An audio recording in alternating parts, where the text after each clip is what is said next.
because I speak for myself now and not Mike Pompeo or Graham or anyone else. I mean, it's just sort of disgusting that the choices that the Palestinian people have had is between Abbas and Hamas. On one hand, you have a complete and total, corrupt crook who is just stealing Gulf money to enrich himself and his children and doing nothing for the Palestinian people. And then you have a terrorist group, right, trying to govern Gaza.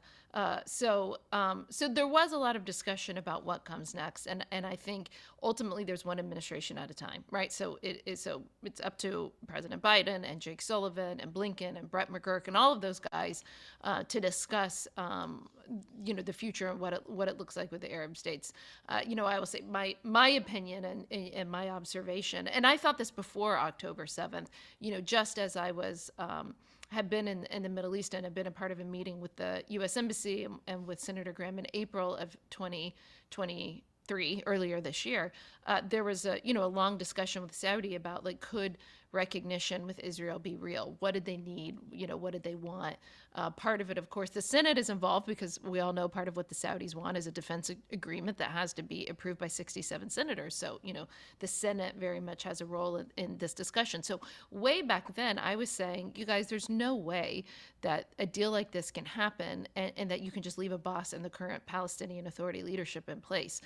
Again, ultimately, I think that, America should not be in the game of picking losers and winners. I think the Arab countries in the Middle East, right, Saudi, Egypt, Qatar, all of them, UAE, they all need to be a part of the discussion, especially the countries that are going to fund reconstruction and fund whatever a new Palestinian Authority looks like.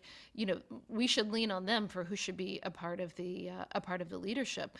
But I don't know how anybody thinks after October 7th, and even before October 7th. I mean, Abbas was such a failed leader. You're talking about a guy who's on his, 19th year of a 4-year term, who canceled elections 2 years ago. There was an opportunity for elections. He canceled them. So, by keeping Abbas in power and sort of shrugging our shoulders and saying, well, I hope the guy dies soon. We can't do anything. That's BS, right? There's not, by keeping Abbas in power, you're not preserving democracy there. He turned democracy on its head a long time ago. So let's stop pretending that there's something worth saving in the current Palestinian Authority. There isn't. And if you keep repeating the same things, and if the Gulf Arab states, keep funding him and his cronies, we're going to end up back to the same position that we were on October 6th. And I don't think that that's good for anybody. And it's certainly not good for Israel. And it's definitely not good for the Palestinian people.